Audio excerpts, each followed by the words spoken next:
כן, תרומת להם. אז 360. So welcome to our panel here at the conference. Our panel title, This is How We Fought in Gaza, Rethinking Israel's Military Strategy. My name is Sylvia Bashevkin. I'm a professor emerita in political science at the University of Toronto, and I'm here in my role as the member of the Advisory Council for New Israel Fund Canada. So I wanted to explain our agenda briefly, both for our in-person and our online participants. Welcome to all of you for joining us. We're thrilled.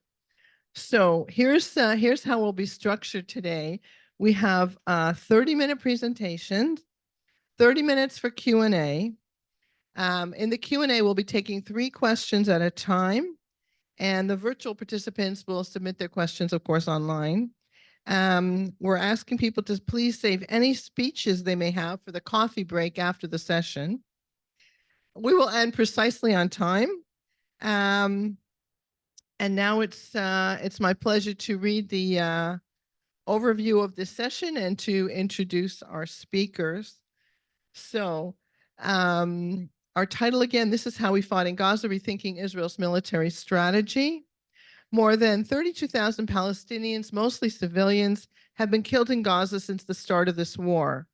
The death of 7 aid workers from World Central Kitchen last Sunday is yet another horrific example of the outcome of the IDF's deadly rules of engagement employed in Gaza.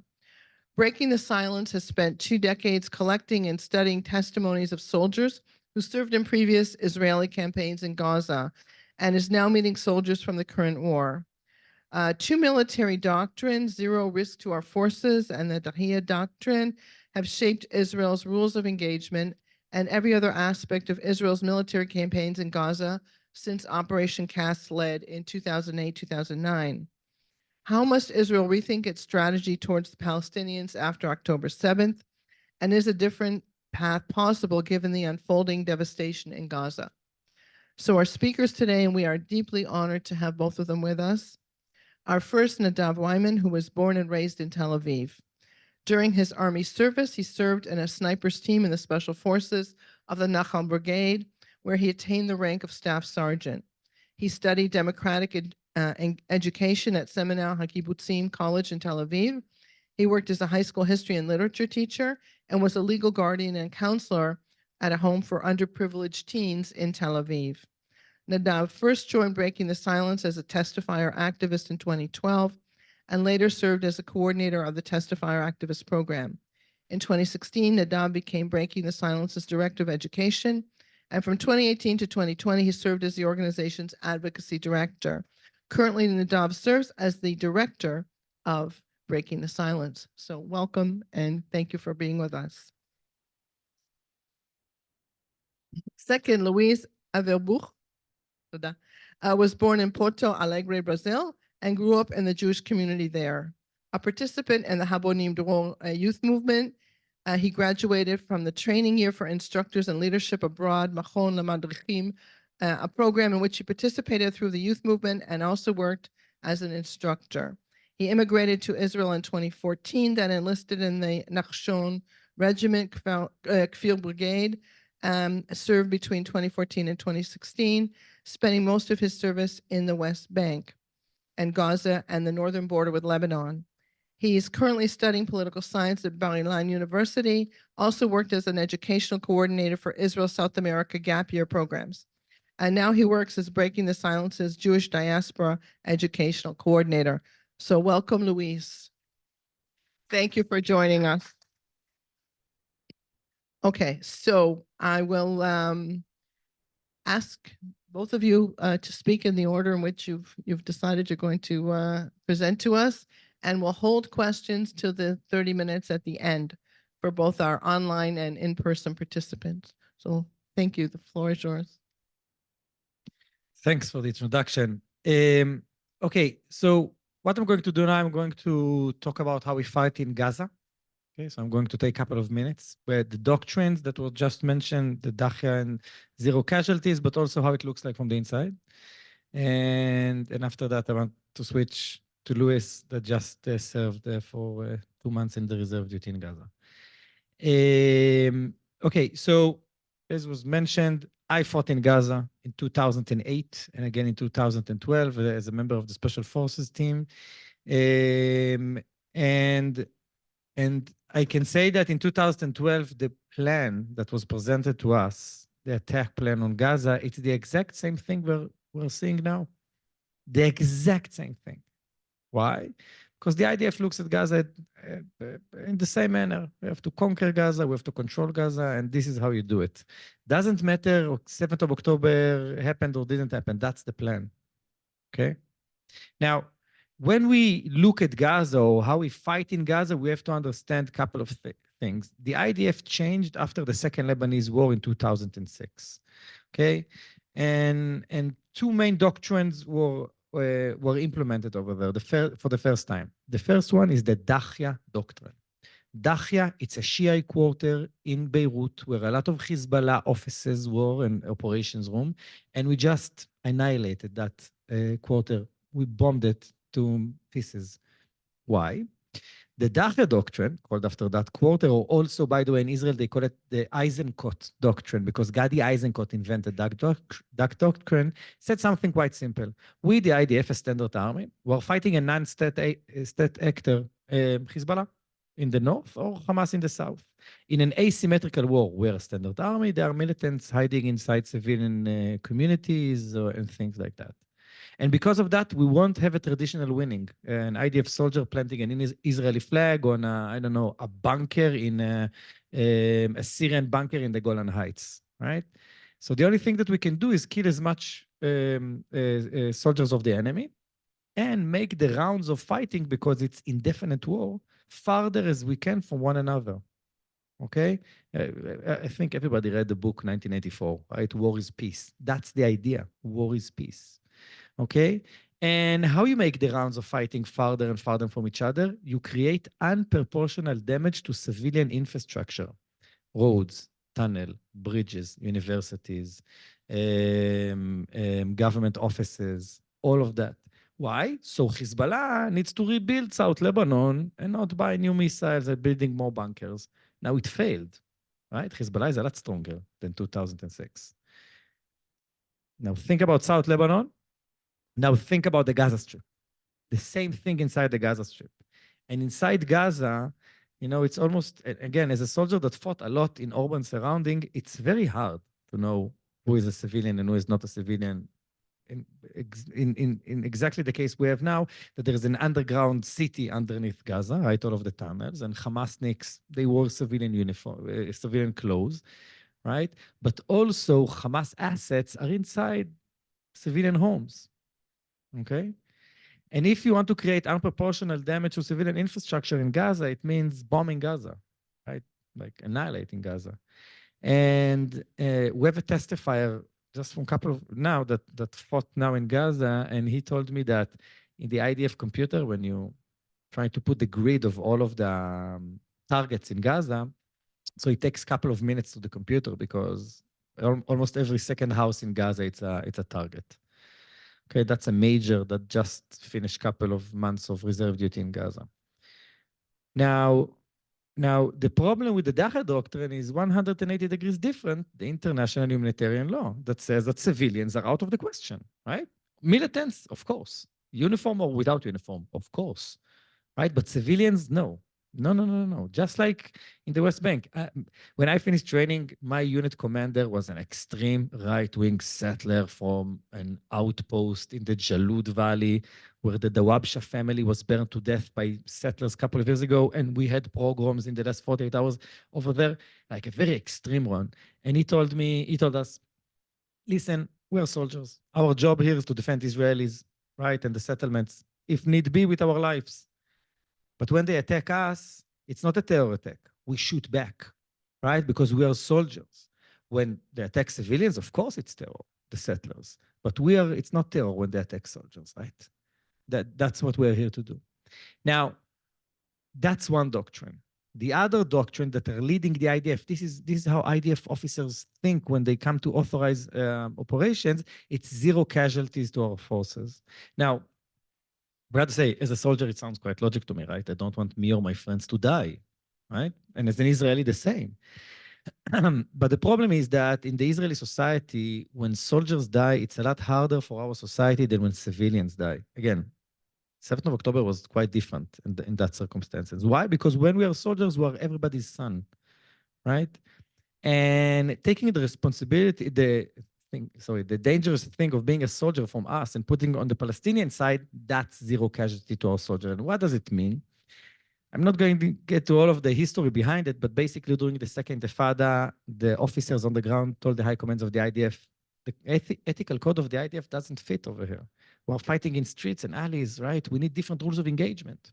And then there was a committee inside the IDF, and eventually they decided that when IDF soldiers are fighting in Gaza or South Lebanon, okay, where they say we don't have effective control, we can talk about what it means, effective control, and IDF soldiers are reservists, were considered while fighting in Gaza as citizens of Israel and not as IDF soldiers. And that's why our life are more important than the life of the civilians of the enemy, right? Every army when you fight, so there's the enemy, the militants, our civilians, their civilians, our soldiers, our civilians, our soldiers, and then the civilians of the enemy. And we turn that to its head, right? And now our soldiers are more important than everybody else, so we can use a lot more firepower, bigger bombs, and you can get all kinds of commands. Now, if you combine these two together, you can understand why Gaza looks like it looks right now. Now, before we enter Gaza, so we attack from the air, right? In this operation, in this war, it was 3 weeks of attacks from the air. In former operation in 2014, the war on Gaza, it was about 10 days. Right? And then we have ground forces, ground invasion. Now, when we attack from the air, we have the target bank, the IDF target bank. We have a lot of testifiers from the target banks. Okay, and what does it mean, the target bank? All year around, you have teams creating targets inside the Gaza Strip. And our testifier told us that those teams that choose targets, a lot of times there is a competition. If you give as much more targets in a week, so maybe you will get one more day off at home. You go home on Wednesday instead of Thursday. And it's a method in the IDF in a lot of things, get one more day off. But also there's problem with validation. And 2019, we had an operation in Gaza only against the jihadic Islam. And during that operation, we killed a family of 9 Palestinians because we fired a missile from the air on a training facility of jihadic Islam that wasn't validated because it was created a couple of years ago. And then it became a Palestinian home of a very poor family. And we killed all of them, right? But we also, what we know about the target bank is that if a house was designated as ammo depot of Hamas, that's it. Forever, it would stay like that. And we know that Hamas is moving ammunition all of the time.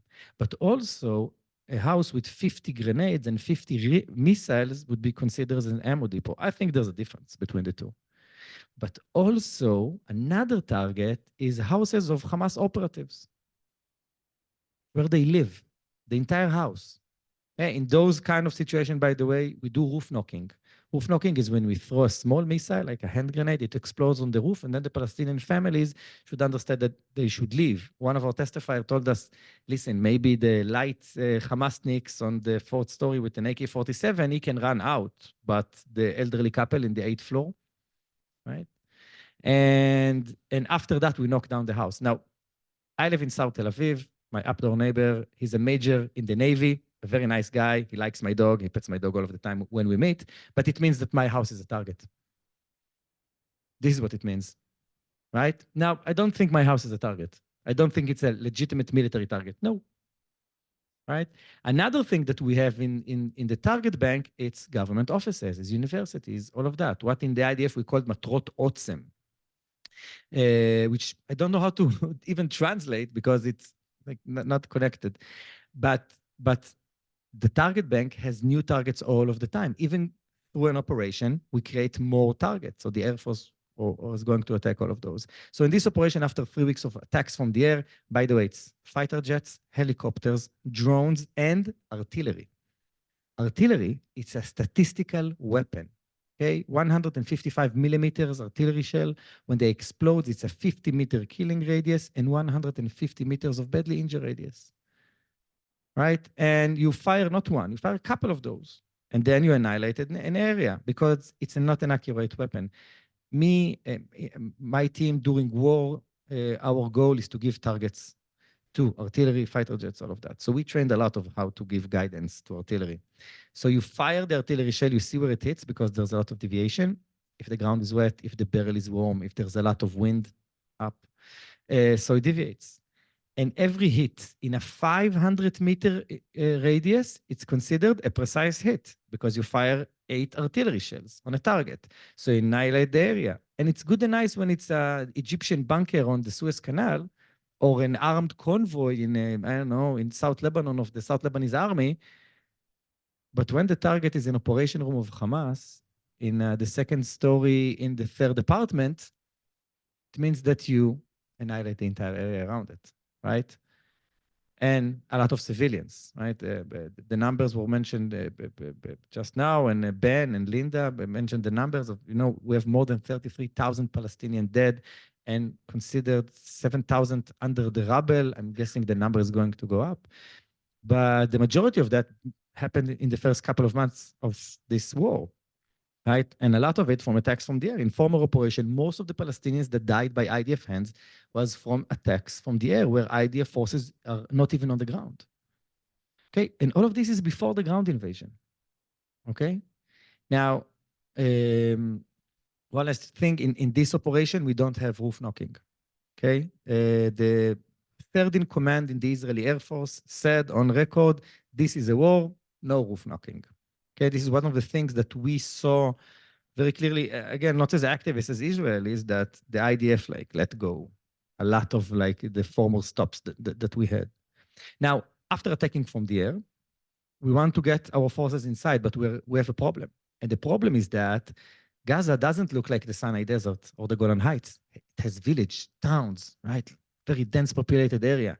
So what we do, we throw leaflets from the air saying, all of the neighborhood of, I don't know, Bet Hanun, El Atatra, Nusayrat refugee camp, doesn't matter. You have to go from this hour to this hour through this road, usually Salah ad-Din, the main highway of Gaza, to that neighborhood. Okay, and then you will be safe. That's the humanitarian corridor. And then it's always like that in the IDF, it goes both ways. Us, for the soldiers, it's easy because the people that remain in the neighborhood are all terrorists. Right? All of the civilians fled, so feel free to shoot. But also to the international community, look, we're doing everything in our power not to harm civilians. Now, we have testimonies from former operations that soldiers told us, listen, we entered the houses in the northern part of the Gaza Strip, and there were a family of 30 hiding in the backyard because they have an elderly grandfather that he cannot move, or paraplegic, or things like that. Okay? And after the leaflets, then we do softening fire. Softening, it's the artillery. By the way, if an artillery shell will fall over here, it will kill us all and knock down half of the hotel above us. And then we have the D9 bulldozer, military, combat engineering. The D9 bulldozer is the huge one. They're clearing out lots of IEDs because there's a lot of them in Gaza, but also demolishing everything around. And then tanks come in. And now, rules of engagement, right? During combat in Gaza and operation, we don't have rules of engagement. We have fire policy. Rules of engagement, the whole goal is to stop you. And as a member of a sniper's team, I can tell you that rules of engagement were our Bible, right? Because without that, you cannot squeeze the trigger. So to stop you, so you can shoot only when you're supposed to shoot. Fire policy is shoot, as much as you can. And I was taught during basic training that the best cover while fighting is firing, cover by fire, right? You move, you shoot. Somebody magazines is over, so you shout it, so everybody shoots, right? It's always shooting, more fire. Okay, that's like the wall that protects you. So IDF soldiers, they get a command, and again, I'm now quoting commands that we testifier told us in 2014. If you don't see someone waving a white flag and looks unsuspicious, shoot to kill. Everybody, every man above 1 meter and 40 centimeters, shoot to kill. Okay, I can go on and on. We have about 90 testifiers from Protective Edge 2014. And you're told that everybody that you see in front of you is a legitimate target. They are Hamas or Hamas affiliated. Unless, why they stayed behind, right? This is what they tell us. And the tanks, they get first before the infantry, and they fire everywhere to every suspicious spot. And what's a suspicious spot? Everything that can endanger us. Remember, 0 casualties to our soldiers? It could be, I don't know, we're entering an Aberbuj and there's a 3-story building. So the third story balcony, dangerous, tank shell, right? There's too much shadow between the houses, tank shell, okay? Each tank has about 60, 70 tank shells, right? And then afterwards, infantry. And then when we enter, so we jump from house to house. I'm sure you saw IDF spokesperson, videos from Gaza. It's all soldiers running between houses, right? So because we are not supposed to be outside, which is smart, I get it. And when you enter a house in Gaza, it's not like entering a house in the West Bank. So first of all, you're not allowed to get usually through the door because the door is booby-trapped. This is what they tell you. So a shoulder missile, like a Lao or a Matador to one of the walls of the house, and then you create a new hole, or a tank shell. And then when you enter inside, it's called the wet entry, not a dry entry. It means you throw a grenade, it explodes, and then you enter while firing everywhere into the room, 0 casualties to our soldiers, okay? And then all of the house like that, so you can understand that after that, the house is not really a house, right? And then you stay inside a couple of days, couple of hours, doesn't matter, and you go to the next house. And it's like that in the next house. And in Protective Edge 2014, we had testimonies of soldiers that told us after we left the house, a D9 bulldozer came and demolished it, or we knocked the house down with a landmine. When you hang a landmine in the middle of a room, it makes the room collapse. And in this operation, again, not our testifiers, what we saw in the Israeli media and even the IDF spokesperson talked about it, soldiers got commands to burn the houses after they're leaving. Okay, that's the IDF day after, not the international community day after. Okay, or the day after that we just spoke in the panel. And when you are inside the house, so you have to protect your sector. It means that every Palestinian that you see outside of the window is a suspected terrorist, right? So you have to shoot. You have to shoot all of the time. And I think this is one of the things that can explain to us the numbers of casualties inside Gaza, the Palestinian casualties, but also our casualties. Don't know if you know, there's a lot of IDF soldiers firing on IDF soldiers. A lot. Even a couple of months ago, an Israeli tank fired a tank shell inside Gaza, missed the house that he was supposed to shoot at, and he hit Sderot. The municipality building of Sderot was hit by an Israeli tank from inside Gaza. Okay? Because we fire everywhere. And this is how we cope with all of the difficulties that Gaza has to give us. Again, the tunnels, the fact that Hamasniks, they don't look any different than civilians around them, and the fact that you need to conquer Palestinian cities, right? Which is very, very, very hard.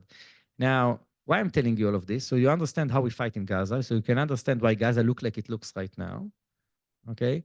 But also that we can understand that it doesn't serve any purpose on releasing our hostages.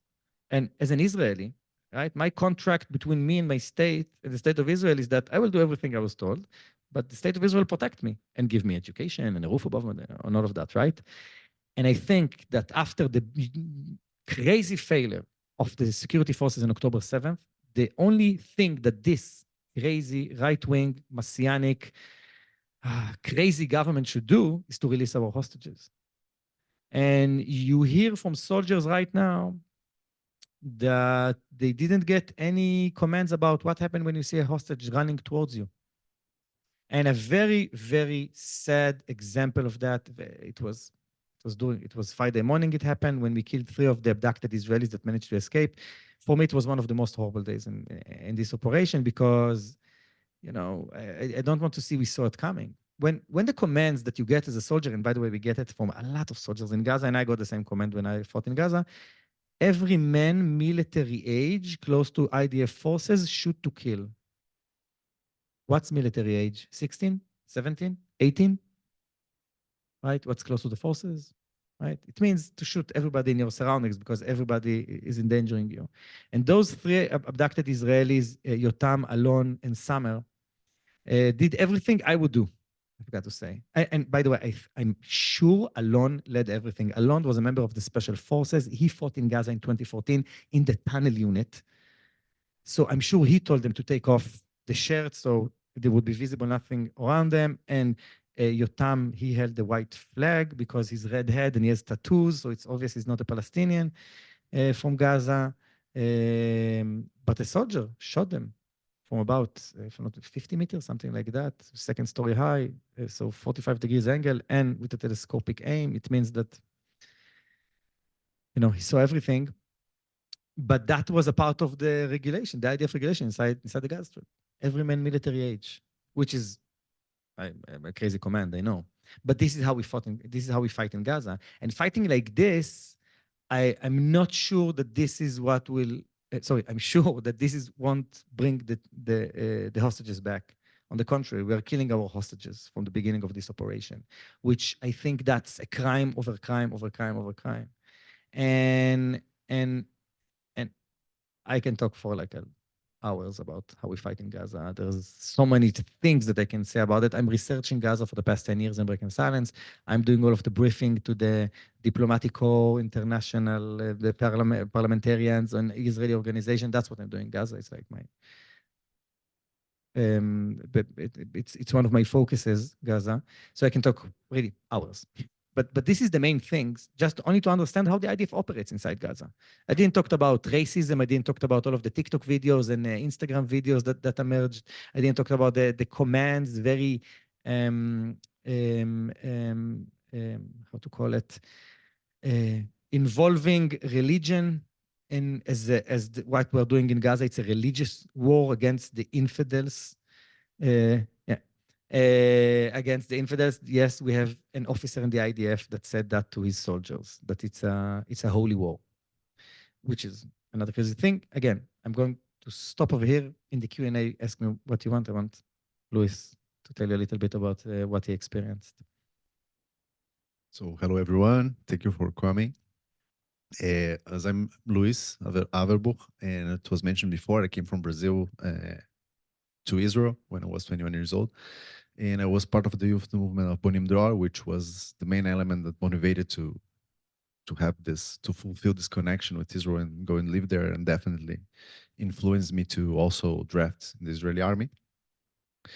And through the movement, I arrived to this program in 2011, the Gap Year program called the Year of Preparation for Leadership Abroad. And it was 2011, I was 18 years old. And it was my first experience with Gaza, my really first physical experience with Gaza. I lived in Hatzerim, in a kibbutz close to Beersheba, and it was in the time that we had the Gilad Shalit case and have some tensions. We got evacuated from the kibbutz, also have missiles and sirens. So it was my first time experiencing this kind of stuff. And then I came back to Brazil. I stayed there a few years, and then I decided that I want to live in Israel to make Aliyah, and it was 2014. And the time that I was in the Ulpan studying Hebrew, learning Hebrew, I had my second experience with Gaza. Right, I was very far away, living in Haifa, but at the time I came with a lot of different friends from the youth movement, and a few of them, they were serving. And we had, in the middle of July, we had the Protective Edge operation. And I remember also the sirens, the missiles, all the confusion, my friends being drafted. And it was a few months before I drafted myself in the army. So I remember the fear, the being worried, all the situations, the tensions. And then in 2015, I was already a soldier drafted on the IDF, and it was my time to serve in the Gaza border. And at the time, I remember that my unit, in my time, in my period of service, was when my unit got its status changed. So we started to work also in the Gaza border. And I remember that in general, most of the daily life as being a soldier in the Gaza border is to doing patrolling, like doing a lot of patrols around the fence and being ready to jump if anything happens or in any case. And I remember that we would jump and arrive to the fence ready to fight for the smallest things possible. Sometimes we heard the alarm, we have the information, and we go there and a cat got close to the board, right? Or things like that. Sometimes we would arrest people. But most of them, they were or people running out of Gaza or looking to work or things not related with security directly. And so my first impression at the time was, look how huge is the system and all this operation to make this place safe. Cameras, controlled by far away, controlled guns and weapons, soldiers patrolling vehicles. So it's a very huge operation to keep that place sealed, right? And I remember myself looking to the border, close to the base, close to the fence, and always thinking, what will be with this place, right? What will be with Gaza? Like, we have 2.3 million people living there, and place is completely closed by all sides.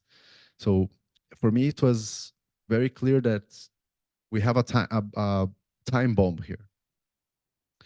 And a few years later, I finished my service, and a year later, I finished my service. I came back to the civilian life, and then I have this very complicated relationship with reserve duty, because I already refused to arrive a few times, mainly by ideological issues. But then we arrived in the October 7th, right? And it was Saturday, it was a holiday, Simchat Torah, and I remember that I woke up with sirens and this very, very strong feeling that something is really wrong, something is really odd, feeling that something bad is happening. And because somehow we kind of normalize the sirens and this relationship with Gaza, right? You know, sometimes we have problems and then we have sirens and we kind of, okay, I need to pay attention and go to the bunker when it happens, and life keeps going on and on. But that day, that feeling was so intense. I really understood that, okay, that's not regular situation. And then I turned on the television and I saw 50 deaths on a music festival. And I thought with myself, like, that's absolutely insane. How something like that happened. Like, and I remember me of my times on the border. Like, what do you mean?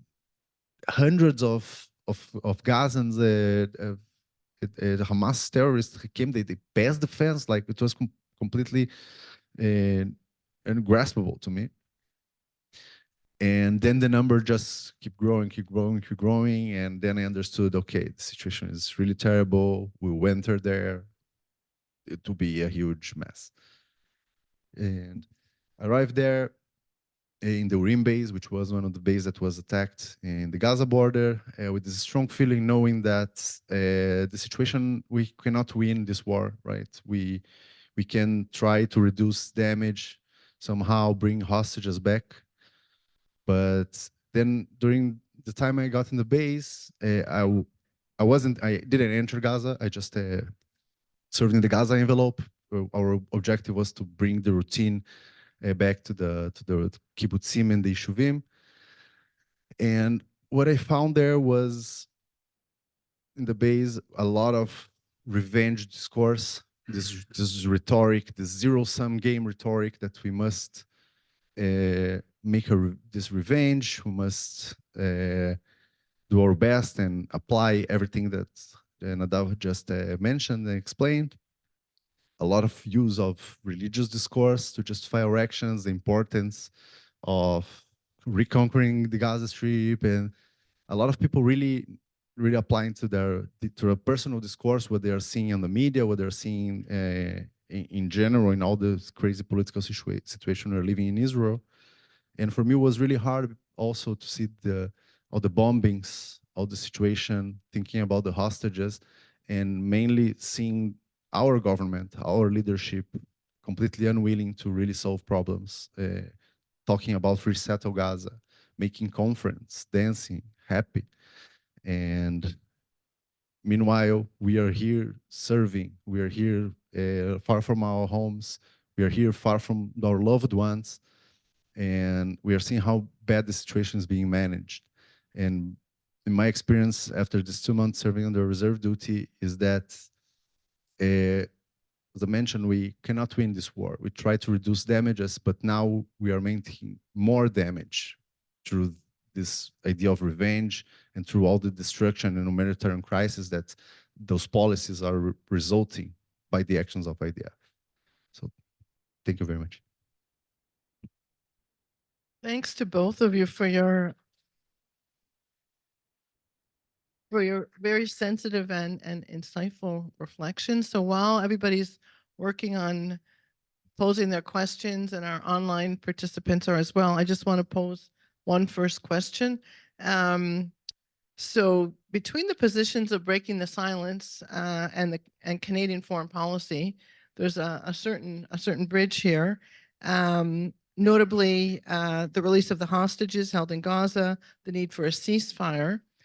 We know here in Canada lately our government seems to be actively considering sanctions on specific violent settlers, and I know you've mentioned some of them are leaders in the IDF. So I wanted to ask, how important is a country like Canada on these kinds of matters? Very. Two reasons. First of all, I think everybody in Israel sees Canada as our ally, right? And as a Western state, it has a lot of power to influence Israel with the rest of I can say North America. But also Canada is very invested in the West Bank with the Palestinian Authority. I'm sure, I don't know if you know, but the Canadian organization on the ground, for example, in Hebron, where I spent most of the last 12 years of my life guiding tours over there a couple of times a week. So the Canadian government helped to build the justice courts for the Palestinian Authority and help give them all of the support to that.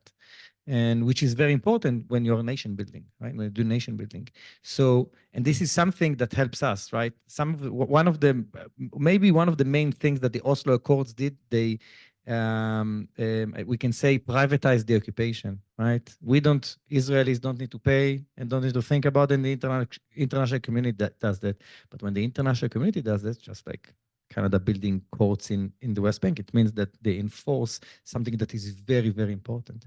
So it has leverage on Israel because we need it, right? We need it. And I think, sanctions, I talked about sanctions earlier.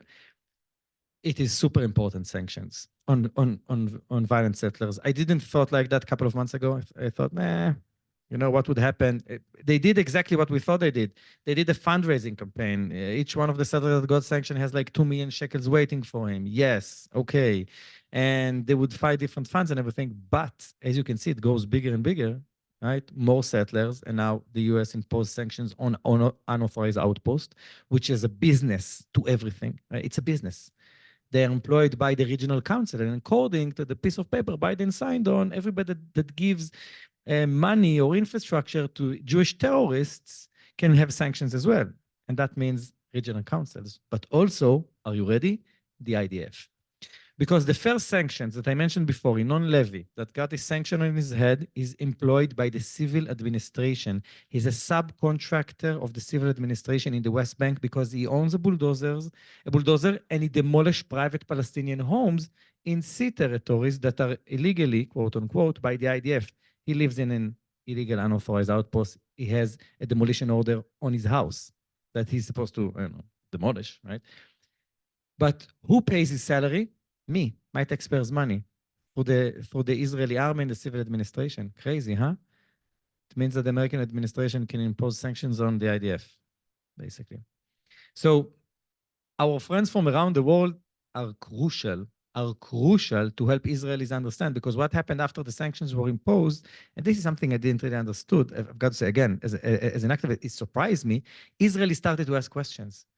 and why that settler got sanctioned on his head. And then everybody understood that you have hundreds of videos, thousands of hours of him beating up Palestinians, burning homes, demolishing things, and all of that, but not one criminal case in Judea and Samaria police. And because of that, he got sanctions. Because all of the evidence are there, but the police didn't do anything, right? Nothing. If I would demolish my neighbor's house in Tel Aviv or burn his house, I think somebody would arrest me, right? But then Israelis understood how the mechanism works. And without our Western allies, it won't happen, right? I'm trying to do it for a lot of years, right? Small part of Israelis, they listen to us, yes. But the mainstream audience now is listening to what the settlers are doing.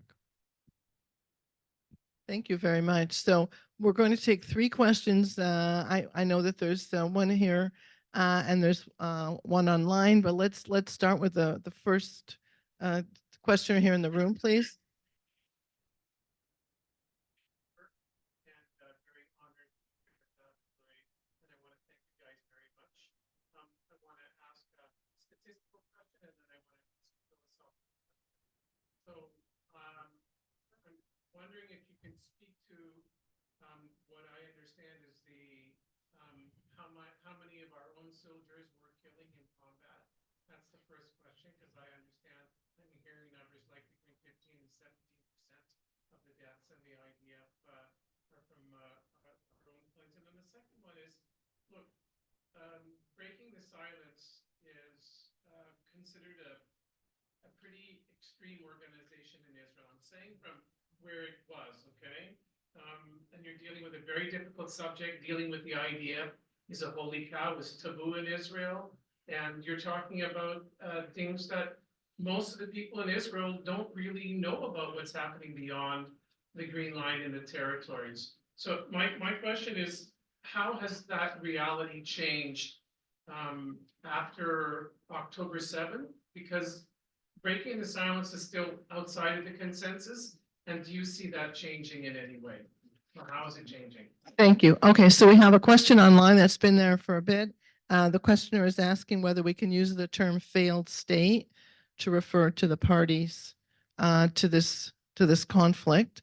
And let me take one more question from the room, please.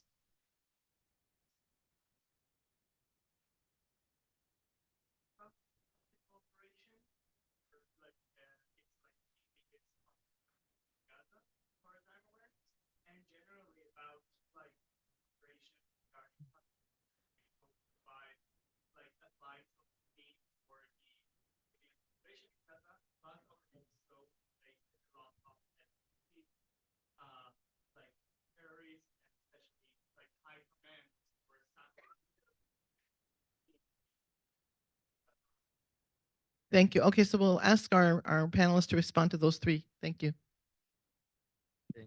Okay, so first of all, about numbers of IDF casualties from IDF fire. A report was published a couple of weeks ago. We need to find it online, but I'm not sure it's 17%, but it's very close to that. And just to understand, okay, the IDF inside Gaza fights not as an army. It fights in small armies. It's called tzakach. What does it mean, tzakach? You take the Givati brigade, you take a couple of platoons out. Instead of them, you enter tank platoons. You add to them military engineering and a couple of attack cells. Attack cell, it's a room with lots of screens, an officer from the Air Force, an officer from the artillery, somebody from the Shin Bet, and then a soldier from the Air Force that is in charge of collateral damage, that they control of the drones and fighter jets and helicopters and all of that. And they have one regiment commander. Okay, so we have a small army that has everything. It's genius, by the way. I fought like that. It's really genius. Now, on protective edge, we had seven of those small armies, 7 tzakach, all across the Gaza Strip. According to the IDF spokesperson, now in Khan Yunis, we had 7.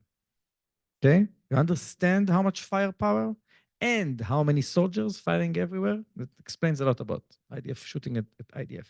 It's very, again, it's very hard, by the way, not to shoot. Okay, so that was the first question. The second question was about what is happening to breaking the silence after October 7th. So I thought that was it for us with the Israeli society.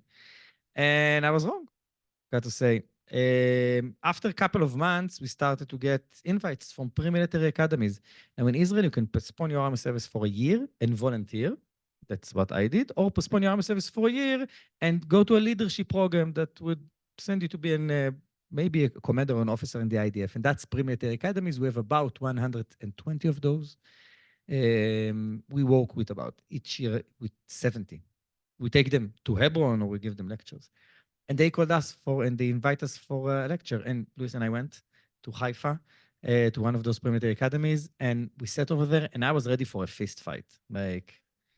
And it didn't happen. And last week we did four lectures in 2 weeks ago, sorry. 4 lectures in pre-military academies, youth movement, and a high school. You know why? Because the Israeli media talks about October 7th every day since October 7th. This is what you see. And which is very important to speak about October 7th, but not all of the time. Israelis don't see the West Bank. Don't see the West Bank, obviously, but they don't see Gaza. They don't see lines of hungry Gazans. They don't see amputee kids. They don't see blood. They don't see bodies. They see what the IDF spokesperson is giving to the Israeli media. And that's very sterile. And that's sometimes how I saw the occupation. Thermal camera. That's how I gave guidance to my snipers. Okay? And then everything is in black and white. Everything is very simple and clean. Right? So they told us, the guys in pre-military academies, can you speak about Gaza? That's how the lecture started. And I was like, I'm here to speak about Gaza. Because they want to understand where they're going to be drafted. And I don't know if you remember that time of your life that you still have question marks, but that's 18, 19, right? And we're being invited a lot. Yes, there is a lot more racism and ignorance and violence in the conversation, yes, but they want to be a lot more aware. And we came back to do our tours in the West Bank. Beginning, it was only journalists and diplomats, and now we have all kinds of groups. So I think what will happen, just like what happened after the year of demonstrating against the judicial overhaul, right, or coup, our buses to Hebron became so full we didn't have enough guides to guide all of the tours. Because when you protest against what the government is doing or for the Supreme Court and democracy for Jews inside the Green Line, very quickly you start to understand that you actually protest against the occupation. Because what we're doing in our backyard, it's a dictatorial regime that we have for the past, it's a military dictatorship that we have for the past 56 years. So I'm guessing the same thing would happen, right? And just to add about our educational activities, as Nadav mentioned, since all 2023, we saw a lot of protests, a lot of manifestation. Unfortunately, it took 56 years, settler government and a judicial overhaul to sectors of the Israeli society to start connecting the dots and understand the relationship between the occupation and the damage on the Israeli democracy. So we are seeing a lot of people making these connections, willing to ask the hard questions and to bring this debate. But we also seeing, unfortunately, the reaction to that, the conversation about now I opened my eyes and I don't trust anyone anymore, which is very natural and emotional. But I would say that together with all this context of polarization and radicalization that we're seeing a lot also, we had this window of opportunity, and it really depends on us how as Israeli society to decide which way we will go in the future.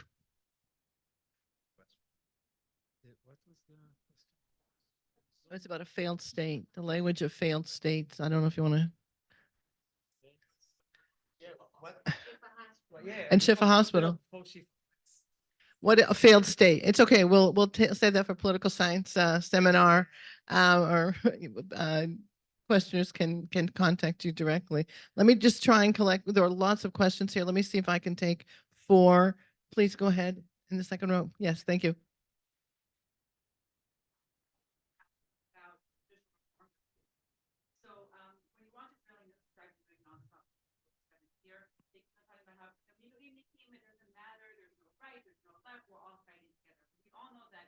Going into that many people had announced that they would be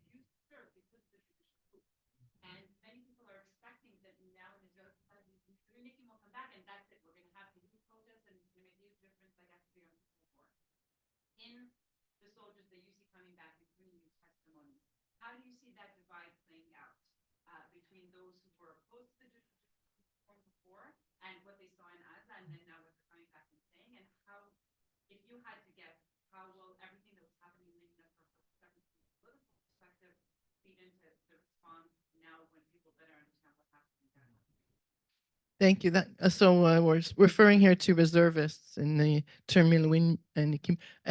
Sure, at the back, please.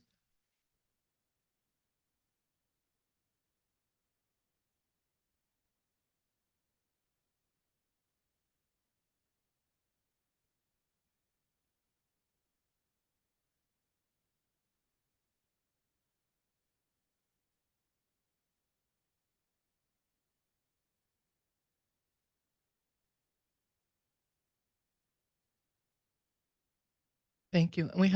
Please go ahead. Thank you, man.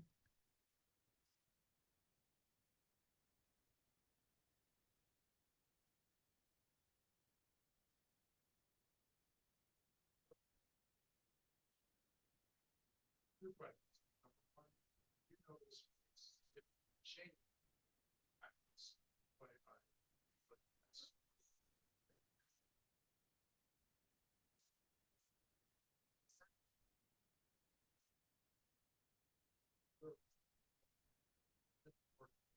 sounds terrible to me, but is it the kind of thing that Americans did in Iraq? Is it the kind of thing that others have done? Is it notably different than what other armies have done?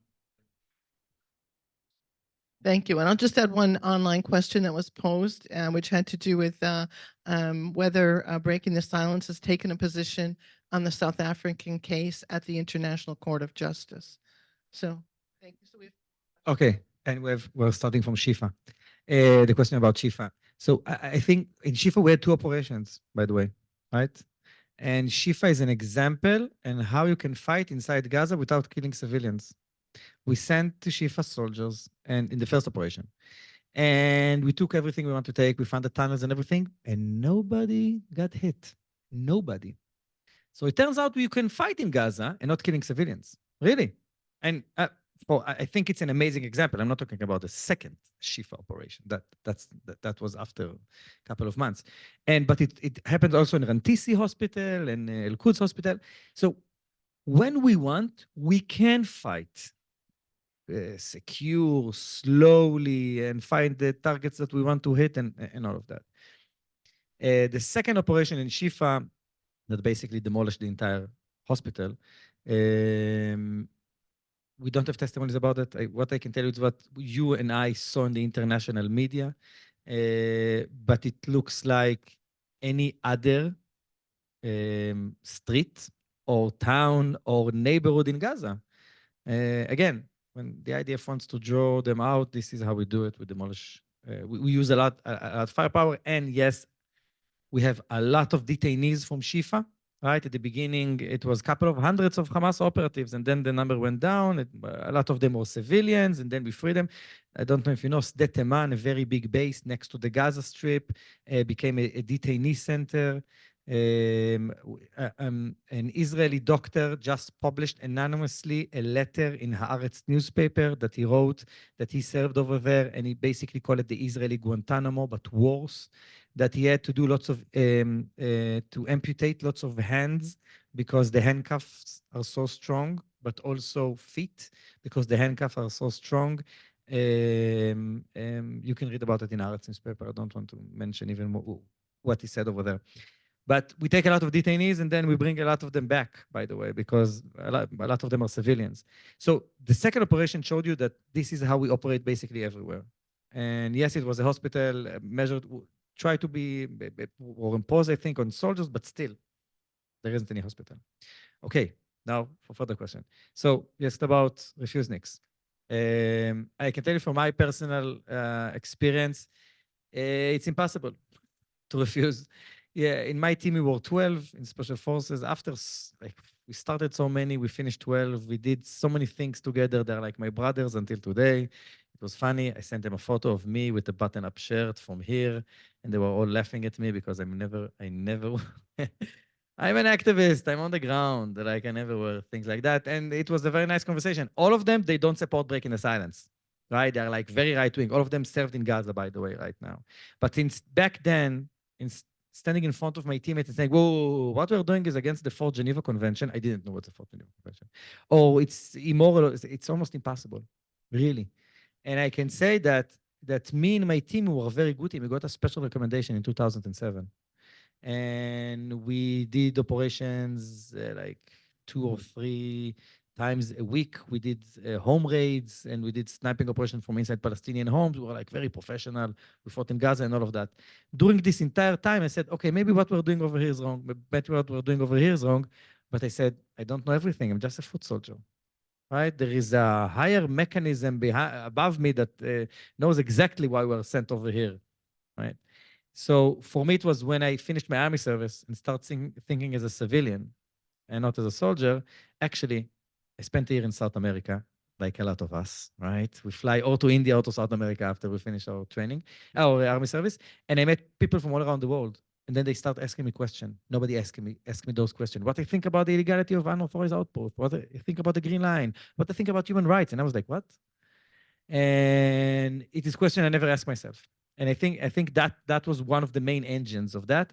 And the fact that my commander from the Special Forces called me the day I finished my army service, because he finished a couple of months before me, and said, Nadav, I know you. I know your political views. I just joined an organization. It's called Breaking the Silence. I think you should join as well. And I hanged the phone in his face because I was, no, I'm going to South America. And he was emailing me, and we argued politically for months. And eventually, he brought me to Breaking the Silence, my officer. And he became my mentor in Breaking the Silence. It's very comfortable that your officer from the Special Forces helps you get inside Breaking the Silence. And his name is Shachar Tzemach. And unfortunately, Shachar was murdered on October 7th in Kibbutz Be'eri. We lost a couple of our testifiers. Shachar was a very, very good man. And another question, the question was about tactics. Things didn't change, okay?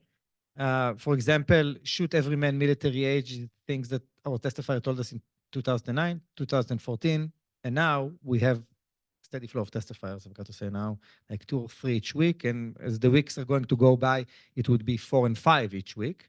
We're hearing the same things, okay? And the tactics were a lot more a lethal army. Aviv Kochavi, the former commander-in-chief of the IDF, so his legacy is a lethal army. Okay, that was his legacy. He talked about the fact that a soldier on the ground should, in a couple of minutes, will get an air support.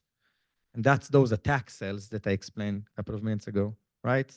That runs the entire operation of what we call in the IDF canopy of fire.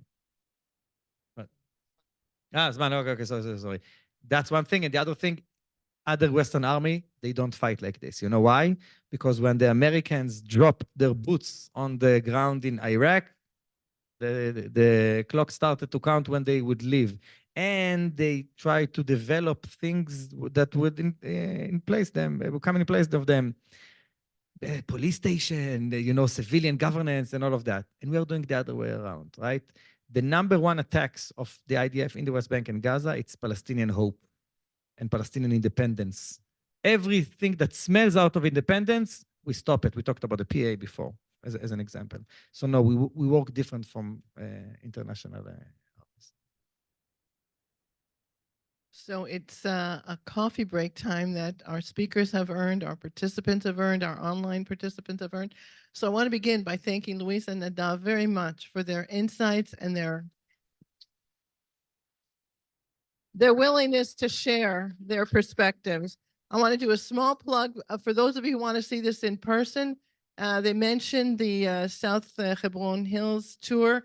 If you go to Israel in September with New Israel Fund, you will be able to see on the ground and you will be able to meet activists on the ground.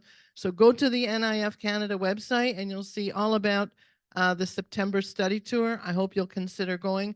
I went a year ago. I hope to go again in September. So it's the best way, I think, to learn is face-to-face.